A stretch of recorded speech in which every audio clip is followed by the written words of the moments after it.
అందరు నమస్కారం అండి. బోరుగడ్డ అనిల్ రాత్రి ఒక ఛానల్కి ఇంటర్వ్యూ ఇస్తూ చంద్రబాబు నాయుడు గారికి, పవన్ కళ్యాణ్ గారికి, నారా లోకేష్ గారికి క్షమాపణ చెప్పడం జరిగిందండి. ఒకసారి వీడేం మాట్లాడుతున్నాడో వినిపిస్తా వినండి. ఇప్పుడు ఎందుకు వీళ్ళకి క్షమాపణ చెప్పాడు అనేది కూడా మాట్లాడుకునే ప్రయత్నం చేద్దాము. వీడేం మాట్లాడుతున్నాడు వినండి. కష్టపడి పార్టీకి పనిచేసాము. ఒరే అబ్బా ఒరయ్యా, నీకంటే తల్లి చెల్లి కష్టపడ్డారా? నీకంటే 100 రెట్లు తల్లి చెల్లి నడి రోడ్ల మీద తిరిగి కష్టపడ్డారు జగన్మోహన్ రెడ్డి కోసం, జగన్మోహన్ రెడ్డి గెలుపు కోసం. అలాంటి వాళ్ళని మెడబట్టుకొని బయటికి గెంటాడు జగన్మోహన్ రెడ్డి. నువ్వు తల్లి చెల్లి కంటే గొప్పవాడివేంట్రా నువ్వు? తల్లి చెల్లి కంటే గొప్పవాడివా? లేకుంటే కార్యకర్తలు ఏమన్నా తల్లి చెల్లి కంటే గొప్పవాళ్ళ?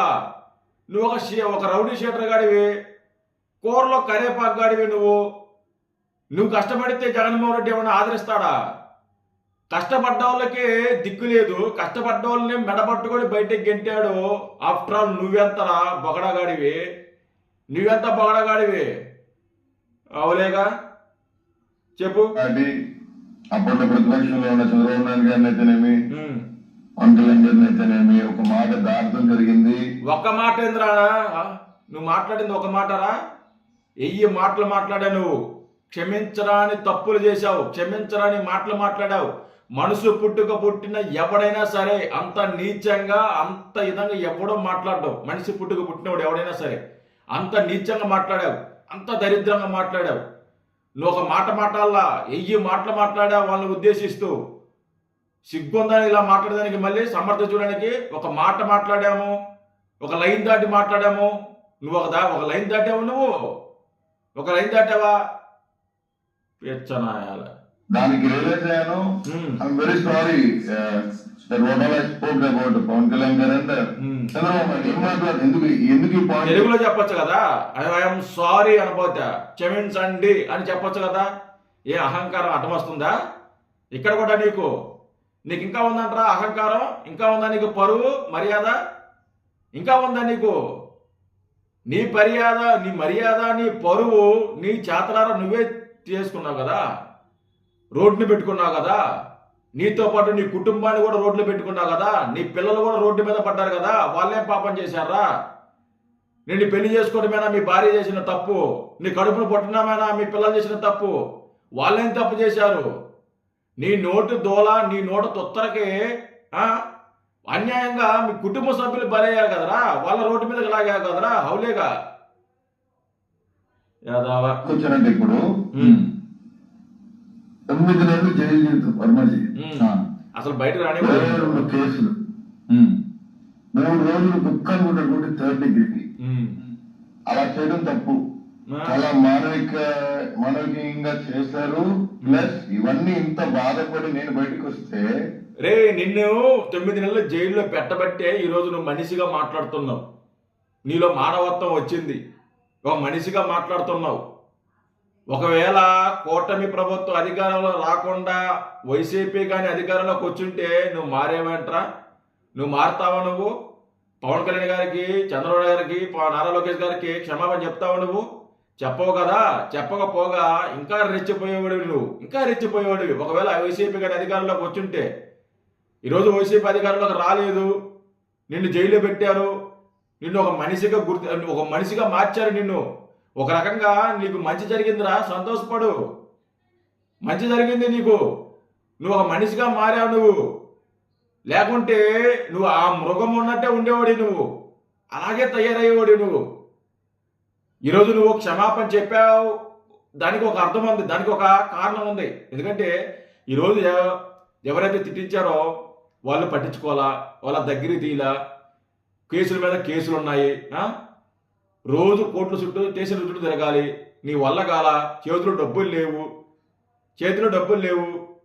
ఏం చేయాలో అర్థం కావటం నీకు ఏం చేయాలో అర్థం కాక నీకు ఈరోజు క్షమాపణ చెప్పేదాకా వచ్చావు. నువ్వు ఇవన్నీ కానీ ఉంటే నువ్వు చెప్తావు, నువ్వు క్షమాపణ చెప్తావరా? నువ్వు పిచ్చనాయాలా? కష్టపడితే ఒక వీడియో క్రాంతి టీవీలో మాట్లాడతా, బోరుగడ్డ అనిల్ కుమార్ అనేవాడు జైలుకి పోతే నేను కూడా సంతోషపడ్డా అన్నది ఒక పనికి మాలినోడు. వాడి పేరు కారుమూరి వెంకటరెడ్డి. వాడు చుట్టూరు రెడ్లు దళితుల్ని మారణ హోమం చేసిన కుటుంబాలు ఒక ప్రప్రదమైన కుటుంబం. వాడు ఒక ఎదవ, నువ్వు ఒక పరమ ఎదవ. మీ ఇద్దరికి పెద్ద తేడా లేదురా రే. వాడు కూడా ఎదవే, నువ్వు ఎదవే. వాడు బూతులు మాట్లాడతాడు, నువ్వు బూతులు మాట్లాడతావు. కాకపోతే నీలాంటి బూతులు వాడు మాట్లాడు, అంతే తేడా. మీ ఇద్దరికి అదే తేడా. నీ అంత పచ్చిగా కారుమూరి వెంకటరెడ్డి బూతులు మాట్లాడతావు, వాడు కూడా బూతులు మాట్లాడతాడు. కాకపోతే నీ అంత మాట్లాడతావు. మీ ఇద్దరికి తేడా అదే. మీరిద్దరేమో శుద్ధ పోసలు కాదు, మీరిద్దరేమో పత్తి గింజనేం కాదు. ఇద్దరు ఎదవలే, ఇద్దరు ఎదవలే మీరు. వాడికి దళితులంటే పడదు. దళితులు తిరిగిన వీధులు కూడా వాళ్ళు తిరగరంట. నిన్న ఎవరో చెప్తా ఉన్నారు, మా అమ్మవాడు రెడ్డే కాదు. ఇప్పుడు ముఖ్య నాయకులు ఉండగా వెంకటరెడ్డి మీద అనిల్ టార్గెట్ ఏంటి? వాడు పిల్లబచ్చే కదండి, తీసేయండి. అదే అంటున్నాను, మరి దాని గురించి అంటున్నాను నేను. తన ఏంటి టార్గెట్ అసలు? నేను 10 సంవత్సరాల నుంచి వైఎస్ఆర్సీపీ పార్టీ కష్టపడుతున్నా. అసలు ఎవరో కూడా మాకు తెలియదు. ఏంటి, నేను మా కజిన్ బ్రదర్ జగన్మోహన్ రెడ్డి గారికి చాలా అత్యంత దగ్గర మనుషులమే. మేము ఒకరోజు పార్టీ, మీరు దగ్గర మనుషులా దూరం మనుషులా అనేది జనాలకు అన్నీ తెలుసు. నీ చేత తిట్టించింది జగన్మోహన్ రెడ్డి, సత్యరామకృష్ణారెడ్డి. ఆ సంగతి మాకు ఎప్పుడో తెలుసు. మేము అప్పటి నుంచి కూడా మొత్తుకుంటున్నా, ప్రజలకు కూడా అర్థమైపోయింది.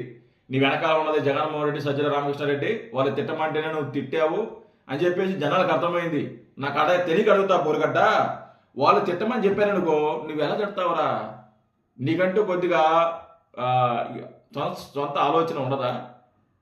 నీకేదో పదవులు ఇస్తారు, కేంద్రానికి పంపిస్తారు, మంత్రి పదవి ఇస్తారు, లేకుంటే ఎంపీ సీట్ ఇస్తారు, లేకుంటే రాజ్యసభ ఇస్తారు అని ఆశ చూపించి నీ చేత తిట్టించారనుకోలే. నువ్వెలా నమ్మేవురా? నువ్వెలా నమ్మేవు? నీకు ఎలా ఇస్తారనుకున్నావు? ఏంటి పార్టీలో అంత పెద్ద, ఇంకా పెద్ద పెద్ద నాయకుల్ని వదిలేసి రోడ్డులో తిరిగే రౌడీ షీటర్ గాడివి నీకు రాజ్యసభ లేకుంటే ఎంపీ సీట్ ఇస్తారా? నీకు వాళ్ళు చెప్తారనుకో వాడుకోవడానికి. మరి నీకేమైంది? నీ బుద్ధి ఏమైంది? నీ బుద్ధి గడ్డి తినిందా? ఎదవా సిగ్గు లేకుండా ఈరోజు మళ్ళీ, అంటే అన్నీ కోల్పోయిన తర్వాత ఈరోజు పవన్ కళ్యాణ్ గారికి క్షమాపణ చెప్తున్నావు, చంద్రబాబు నాయుడు గారికి క్షమాపణ చెప్తున్నావు, సారీ. ఇంకా నీకు సారీ చెప్పినంత మాత్రాన నేను క్షమించేస్తారేమో అనుకున్నావేనంటరా? క్షమిస్తారా నిన్ను? క్షమించే తప్పులు చేసావు నువ్వు, క్షమించే మాటలు మాట్లాడావు నువ్వు. ఎవరు క్షమించరు నిన్ను. మనిషి పుట్టుకు పుట్టేవాడు ఎవడైనా సరే నిన్ను క్షమించరు. మనిషి పుట్టుకు పుట్టినవాడు ఎవడైనా సరే నీలాగా మాట్లాడడు. రెండు ఒకటే. ఎవరు నిన్ను క్షమించరు, ఎవరు నిన్ను దగ్గర తీయరు. ఈరోజు నిన్ను వాడుకొని వదిలేసిన ఈ సజ్జల రామకృష్ణారెడ్డి, జగన్మోహన్ రెడ్డి, వైసీపీ పార్టీ ఏదైతే ఉందో వాళ్ళు కూడా నిన్ను దగ్గరికి తీయరు.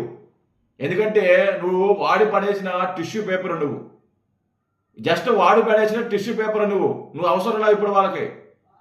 వాళ్ళు నిన్ను దగ్గర తీసుకోరు. నువ్వు ఇలాంటి పిచ్చి మాటలు మాట్లాడి నువ్వు మోకాల దండేసి, మోకాల దండేసి 2 చేతులు పైకెత్తి అప్పుడు క్షమాపణ చెప్పు. అప్పుడు ఏదన్నా ప్రజలు ఏమన్నా కొద్దిగా మానవత్వం చూపిస్తారేమో చూద్దాము. సిగ్గు శరం వదిలేసి మర్యాద లేకుండా ఎట్టా పడితే అట్ట నోరు ఉందా కదా అని చెప్పేసి ఇట్టా వచ్చినట్టు మాట్లాడితే ఈరోజు బతుకు ఎలా ఉందో చూడు ఒకసారి. ఈరోజు నీ పరిస్థితి ఎలా వచ్చిందో చూడు ఒకసారి. పిచ్చి పిచ్చిగా మాట్లాడతావు, పిచ్చి పిచ్చిగా. ఏదో వల్ల మారండి కొద్దిగా. Thank you.